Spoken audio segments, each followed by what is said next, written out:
સીતારામ બધાને। આજે આપણે ઉત્તરાખંડમાં આવેલ બદ્રીનાથજી મંદિરના દર્શન કરશું। આજનો મારો પોઝિટિવ થોટ છે, જીવનમાં ક્યારે હિંમત હારશો નહીં। મિત્રો, હિંમત હારીને બેસી રહેવાથી શું થશે? કાંઈ નહીં થાય। તો જીવનમાં ખરેખર આપણે ને શું સાથે લઈને આવ્યા હતા અને શું સાથે લઈને જવાના છીએ। લાઈફમાં ગમે તેવી પરિસ્થિતિ આવે, ક્યારે મિત્રો હિંમત હારવાની નહીં। તમે કર્મ કરો છો, ભગવાન જોવે છે, ભગવાન કંઈક વધારે આપવા માગે છે। તો પછી મિત્રો, જો આપણા મનનું ધારેલું થાય તો સારું છે, અને જો ના થાય તો વધારે સારું છે, કેમ કે તે ભગવાનના મનનું ધાર્યું થાય છે। એટલે ભગવાનને ખબર જ છે કે આપણે કેટલું સહન કરી શકશું। ભગવાન એટલો જ કષ્ટ આપણને આપે છે અને એટલી જ મહેનત આપે છે। એટલે ભગવાન જે કાંઈ પણ આપણા માટે કરશે ને તે સારું કરશે। એટલે આપણે ખોટી ચિંતા કરવાની નહીં, માત્ર ધીરજ રાખવાની। જીવનમાં ક્યારેય હિંમત હારવાની નહીં, ક્યારેય પ્રયત્ન કરવાના છોડવાના નહીં। જીવન છે તો સંઘર્ષ ને તકલીફ છે, એટલે આપણા હાથમાં ખરેખર શું છે મિત્રો? તો કે કર્મ। તો બસ કર્મ કરતા રહો, ઉપરવાળો ફળ આપશે।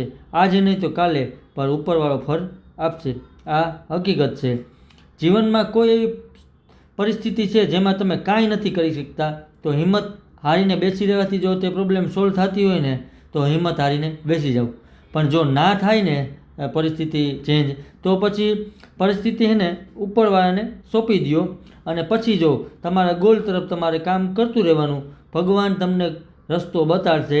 કોઈ પણ જગ્યાએ તમને કંઈક એવું નિશાન મળશે કે એ દિશા તરફ તમે આગળ વધશો, એટલે રસ્તો તમને મળશે। ક્યારેય લાઈફમાં બેસી નહીં રહેવાનું। જીવનમાં જો તમને બહુ તકલીફ આવે છે, બહુ ખરાબ પરિસ્થિતિમાં ફસાઈ ગયા છો, તો સામનો કરો। તમે બહુ સારા હીરો છો, કેમ કે ઉપરવાળો તમને જે જવાબદારી આપી છે તેને ખબર છે। તમે આ પરિસ્થિતિનો સામનો કરી અને આગળ વધી જાઓ। કુદરતને ખબર છે આપણને એટલી જ સંઘર્ષ ને એટલી જ મહેનત કરાવશે। એટલે કદાચ લાઈફમાં ગમે તેવી પરિસ્થિતિ કેમ ના હોય, નીડર થઈ હિંમત રાખી અને આગળ વધવાનું। સમય જરૂર બદલાશે, આજે નહીં તો કાલે। અને લાસ્ટમાં મિત્રો એટલું કહીશ, જીવનમાં પરિસ્થિતિને એવી ના થવા દેશો કે હિંમત હારી જાઓ, પણ હિંમત એવી રાખજો કે તમારી સામે પરિસ્થિતિ હારી જાય। Thank you all of you, મને જોવા અને સાંભળવા બદલ। અને મારી યુટ્યુબ ચેનલને લાઇક, શેર અને સબસ્ક્રાઈબ કરજો। અને મિત્રો, આ બદ્રીનાથ ધામના દર્શન કરજો। અને જીવનમાં મિત્રો ક્યારેય હિંમત નહીં હારવાની। લાઈફમાં કદાચ કંઈ પણ પરિસ્થિતિ આવે કુદરત આપણને બનાવ્યા છે, આપણે કુદરતના સંતાન છીએ, તો આપણે ક્યારેય કંઈ પણ હારવાનું મન થાય ને ત્યારે બધું ભગવાનને સોંપી દેવાનું। કુદરત છે, બધું સારું કરશે, આ હકીકત છે।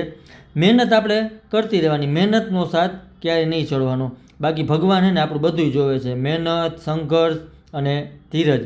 એટલા માટે કુદરત જે આપશે ને આપણને એ બહુ સારું આપશે।